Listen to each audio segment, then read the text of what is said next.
दोस्तों अभी आप जिस इंसान की फोटो को अपनी स्क्रीन पे देख रहे हो, इसे दुनिया गॉड ऑफ इन्वेस्टमेंट के नाम से जानती है। आज तक स्टॉक मार्केट से जितने पैसे इस आदमी ने कमाए हैं उतने कोई कमा ही नहीं पाया है। अगर आप इन्वेस्टमेंट या स्टॉक मार्केट से थोड़े से भी वाकिफ हो तो आप इस आदमी के बारे में यानी कि वॉरेन बफे के बारे में जरूर जानते होंगे। लेकिन दोस्तों क्या आप जानते हो कि वॉरेन बफे ने अपने टीनेज में एक कमिटमेंट करी थी कि अगर वो 30 की एज का होने से पहले एक मिलियनियर नहीं बने तो वो अपने होम टाउन ओमाहा की सबसे ऊंची बिल्डिंग के छत से जंप करके अपनी जान दे देंगे। खैर इसकी कभी नौबत नहीं आई क्योंकि वॉरेन बफे 28 की उम्र में ही मिलियनियर बन गए थे। लेकिन दोस्तों यहाँ सवाल ये नहीं है कि वो कब या कैसे मिलियनियर बने, बल्कि सवाल तो ये है कि वो इतने श्योर कैसे थे कि वो एग्जैक्टली 30 तक मिलियनियर बन ही जाएंगे। क्या उन्होंने कोई टाइम ट्रैवल किया था या फिर उन्हें कार्ड रीडिंग या फ्यूचर रीडिंग आती थी? नहीं दोस्तों, ऐसा बिल्कुल भी नहीं है। एक्चुअल में वॉरेन बफे इतने श्योर इसलिए थे क्योंकि उन्होंने काफी छोटी उम्र से इन्वेस्टिंग शुरू कर दी थी। लगभग तब वो 15 साल के होंगे और उन्हें काफी जल्दी कंपाउंडिंग की पावर का अंदाजा भी चल गया था। फिर क्या था, बस कंपाउंड इंटरेस्ट की सिंपल सी कैलकुलेशन करके उन्होंने फाइंड आउट कर लिया होगा कि मिलियनियर बनने में उन्हें कितना समय लगेगा। दोस्तों आज तक जितने भी लोगों ने एक मोटी वेल्थ बनाई है वो सभी इस पावर ऑफ कंपाउंडिंग को अच्छे से समझते हैं और इसका यूज अपने फेवर में करके वो आज सक्सेसफुल हुए हैं। लेकिन एक आम इंसान कंपाउंडिंग की पावर को समझता नहीं है और हमेशा यही सोचता है कि पैसा तो सिर्फ अमीर लोग ही कमा सकते हैं, मेरे पास बिजनेस चलाने लायक कैपिटल नहीं है, या फिर सबसे कॉमन मेरी किस्मत में पैसा लिखा ही नहीं है। लेकिन दोस्तों यकीन मानो आपकी किस्मत में पैसा लिखा भी है और आप बिल्कुल कम पैसे से अमीर बन भी सकते हैं, जो कि आप इस वीडियो के खत्म होने तक अच्छे से सीख भी जाओगे और फाइनेंशियली इतने कॉन्फिडेंट बन जाओगे कि वॉरेन बफे के जैसे कमिटमेंट करना आपके लिए भी आम बात हो जाएगी। तो दोस्तों आगे वीडियो में हम एक इमेजिनरी और एक रियल लाइफ एग्जांपल से पावर ऑफ कंपाउंडिंग को समझेंगे, फिर डीपली पावर ऑफ कंपाउंडिंग के कांसेप्ट को समझेंगे और जानेंगे कि कैसे रेट ऑफ इंटरेस्ट का कंपाउंडिंग पर बहुत बड़ा इन्फ्लुएंस होता है, और lastly importance of time in compounding को भी समझेंगे। दोस्तों ये सब हम सिंपल एग्जांपल्स के जरिए समझेंगे जिसे कि एक 12 साल का बच्चा भी आसानी से समझ पाए। तो दोस्तों हमारे इस एफर्ट के लिए वीडियो के लिए एक लाइक तो जरूर बनता है। अब सीधा बढ़ते हैं फर्स्ट पॉइंट की तरफ और समझते हैं पावर ऑफ कंपाउंडिंग को एक फिक्शनल एग्जांपल से। दोस्तों इमेजिन करो आप एक कौन बनेगा करोड़पति जैसी कोई गेम खेल रहे हो जिसमें हर लेवल को पार करने पे आपको प्राइज मनी मिलता है।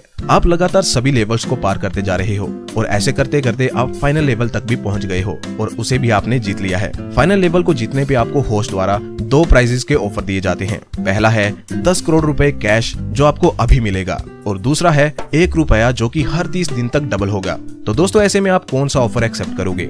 नो डाउट एक आम आदमी पहले ऑफर यानी 10 करोड़ प्राइज मनी को ही लेगा, जो कि एक काफी बड़ा अमाउंट है।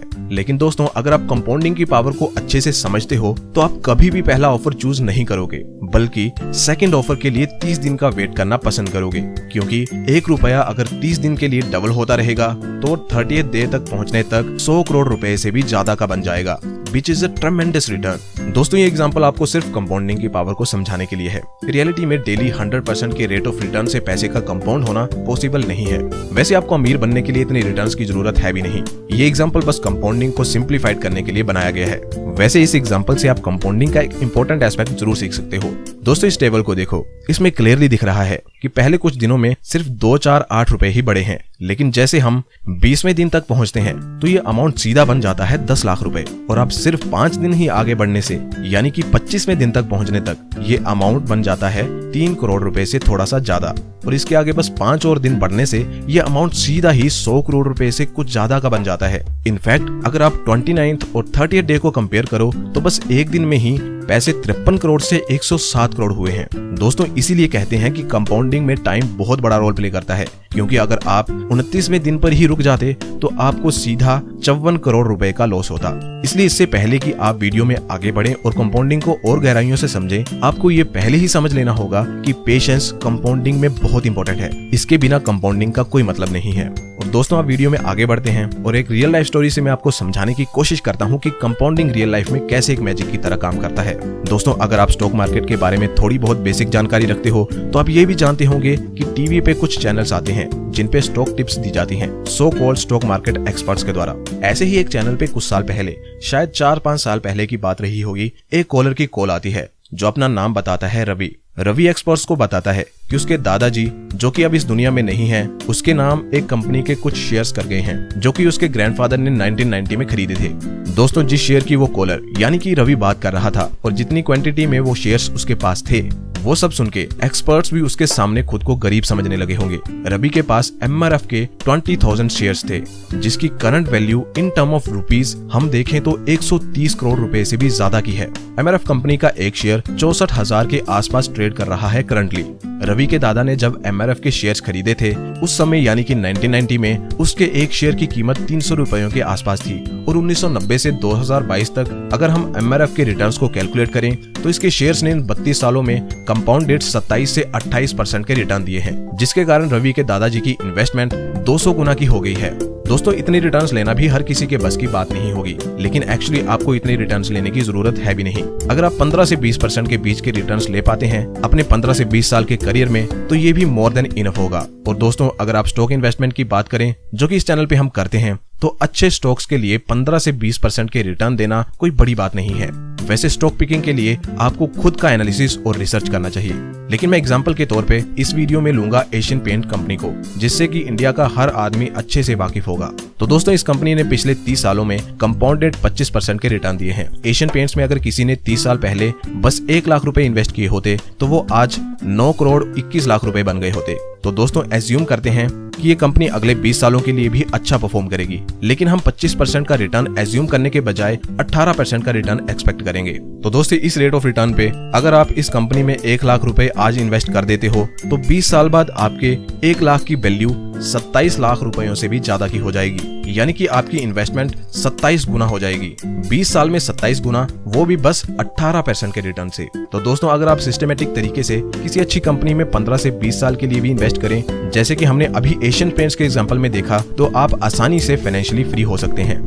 दोस्तों, आपने स्कूल में सिंपल इंटरेस्ट और कंपाउंड इंटरेस्ट को पढ़ा तो होगा, लेकिन रियल लाइफ में ये कैसे काम करता है, इससे ज्यादातर आम इंसान अनजान होते हैं। कंपाउंड इंटरेस्ट का फॉर्मूला कुछ इस तरीके का होता है, जो कि हमें स्कूल में पढ़ाया जाता था, और इस फॉर्मूले को देखें तो ये बहुत कॉम्प्लिकेटेड सा लगता है, जबकि सिंपल इंटरेस्ट का फॉर्मूला एकदम सिंपल होता है। इसीलिए ज्यादातर लोग इस सिंपल इंटरेस्ट के हिसाब से अपनी पूरी जिंदगी के फाइनेंशियल डिसीजन लेते हैं और कंपाउंड इंटरेस्ट का फायदा कभी ले ही नहीं पाते। लेकिन आज मैं आपको एकदम सिंप्लीफाइड तरीके से कंपाउंड इंटरेस्ट को समझाऊंगा। तो दोस्तों, इमेजिन करो कि एक तरफ आप हो और एक तरफ आपका दोस्त है विजय। आप दोनों अपने 1 लाख रुपयों को इन्वेस्ट करते हो 16% के इंटरेस्ट रेट पे। तो जब 1 साल बाद आप दोनों के 1 लाख रुपए 16% रिटर्न रेट के हिसाब से 16,000 रुपए अर्न करते हैं, तो आपका दोस्त उन 16,000 रुपयों को विड्रॉ कर लेता है और दोस्तों के साथ पार्टी शार्टी करता है और उन्हें उड़ा देता है। लेकिन आप अपने पैसों को विड्रॉ नहीं करते और उन्हें कंपाउंड होने देते हो।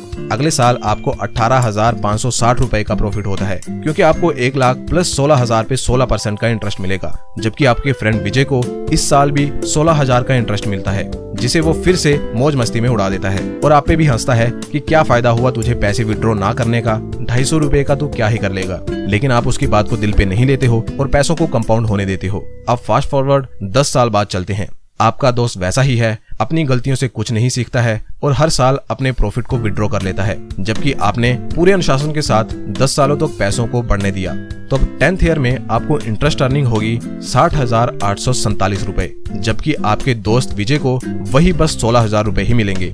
अब आपका दोस्त विजय आपके रिटर्न देख के बहुत दुखी होता है और अंदर ही अंदर खुद को कोसता है। दोस्तों, इसीलिए आइंस्टाइन ने भी कहा था कि कंपाउंडिंग दुनिया का 8th वंडर है, और जो इसे समझता है वो इसे अपने फायदे के लिए इस्तेमाल करता है, और जो नहीं समझता वो विजय की तरह जिंदगी भर पछताता है और इसके प्राइस को पे करता है। दोस्तों, आई होप अभी तक आप कंपाउंडिंग कैसे काम करती है इसे आप अच्छे से समझ गए होंगे। लेकिन कंपाउंडिंग को 2 फैक्टर्स बहुत ही ज्यादा अफेक्ट करते हैं, जो है रेट ऑफ कंपाउंडिंग, यानी कि कितने रेट पे आपका पैसा कंपाउंड होगा, और दूसरा है टाइम इन कंपाउंडिंग, यानी कि आप कितने लंबे समय के लिए पैसे को कंपाउंड होने देते हो। और दोस्तों, ये वीडियो का सबसे इंपॉर्टेंट पार्ट भी है, जिसे आप किसी भी हाल में मिस ना करें, क्योंकि अगर आप इन दोनों फैक्टर्स को अच्छे से नहीं समझोगे तो कंपाउंडिंग को अपने फेवर में काम करवाना बहुत मुश्किल हो जाएगा। दोस्तों, सबसे पहले समझते हैं रेट ऑफ कंपाउंडिंग को। हमने एशियन पेंट्स वाले एग्जांपल में देखा था कि अगर एशियन पेंट्स अगले 20 सालों के लिए 18% के रेट ऑफ इंटरेस्ट पे कंपाउंड होगा तो हमारे 1 लाख रुपए 27 लाख रुपए बन जाएंगे। लेकिन दोस्तों, अगर हम इस 18% के रेट ऑफ रिटर्न को बस 1 या 2% ही कम कर देंगे तो आपके एक्चुअल रिटर्न पे बहुत बड़ा असर पड़ेगा, आपका रिटर्न कम हो जाएगा। कितना कम, आइए देखते हैं। दोस्तों, इन 2 टेबल्स के लास्ट रो को ध्यान से देखो। फर्स्ट वाला टेबल है एशियन पेंट्स 18% CAGR के साथ और दूसरा है 16% CAGR के साथ। तो दोस्तों आप साफ साफ देख सकते हैं कि फर्स्ट टेबल में आपकी 1 लाख की इन्वेस्टमेंट ग्रो होकर 27 लाख से थोड़ी ज्यादा की बनी है, जबकि सेकंड टेबल में ये अमाउंट 19 लाख से थोड़ा ज्यादा है। रेट ऑफ इंटरेस्ट में बस 2% की कमी से आपको लगभग 8 लाख का लॉस हुआ है। इसीलिए दोस्तों रेट ऑफ कंपाउंडिंग बहुत बड़ा फैक्टर होता है जिसे आप इग्नोर नहीं कर सकते अपनी इन्वेस्टमेंट डिसीजन के दौरान। एक और फैक्टर है जिसे अक्सर लोग ओवरलुक कर देते हैं और वो है टाइम इन कंपाउंडिंग। आइए इसे एक एग्जांपल के साथ समझते हैं ताकि चीजों को ज्यादा सिंपल और इजी टू अंडरस्टैंड बनाया जा सके। तो दोस्तों मिलिए दो बहनों करिश्मा और प्रियंका से। करिश्मा और प्रियंका दोनों ही फ्रीलांसिंग का काम करती हैं और दोनों ही अच्छा खासा पैसा अर्न करती हैं।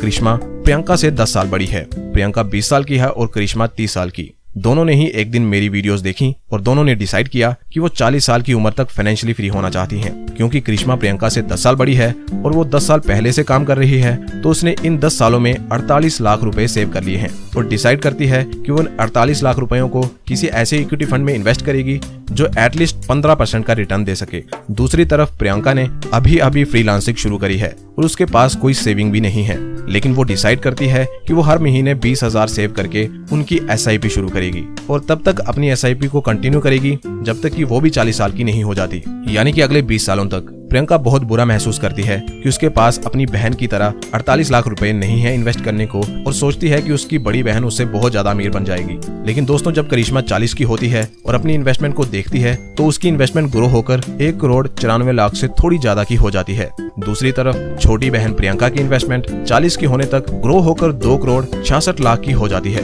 जो कि करिश्मा की इन्वेस्टमेंट वैल्यू से 72 लाख रुपए ज्यादा है। तो दोस्तों आप देख सकते हैं कि लंबे समय के लिए छोटा छोटा अमाउंट भी बड़ा रिजल्ट दे सकता है, जबकि बड़ा अमाउंट छोटे समय के लिए आपको कम रिटर्न्स देता है। तो दोस्तों ये था कंपाउंडिंग। आई होप मैं कंपाउंडिंग के कंसेप्ट्स को सिंप्लीफाइड तरीके से आपके सामने डिलीवर कर पाया हूँ और आपको वैल्यू प्रोवाइड कर पाया हूँ। दोस्तों मेरी हर वीडियो में यही कोशिश रहती है कि मैं फाइनेंस, स्टॉक मार्केट और इन्वेस्टमेंट जैसी कॉम्प्लिकेटेड कंसेप्ट्स को आसानी से समझा पाऊँ। तो दोस्तों अगर आप हमारे इन एफर्ट्स को अप्रिशिएट करना चाहते हैं और फाइनेंस जैसे कॉम्प्लिकेटेड सब्जेक्ट को सिंपल और आसान भाषा में समझना चाहते हैं तो चैनल को अभी सब्सक्राइब करिए। आपके स्टॉक मार्केट और फाइनेंस से जुड़े सभी डाउट्स को क्लियर करना हमारे चैनल की पहली प्रायोरिटी है। तो अगर आप हमारे चैनल से जुड़ते हैं तो मैं आपको यकीन दिलाता हूँ आप अपने इस फैसले पे एक बार के लिए भी रिग्रेट नहीं करेंगे।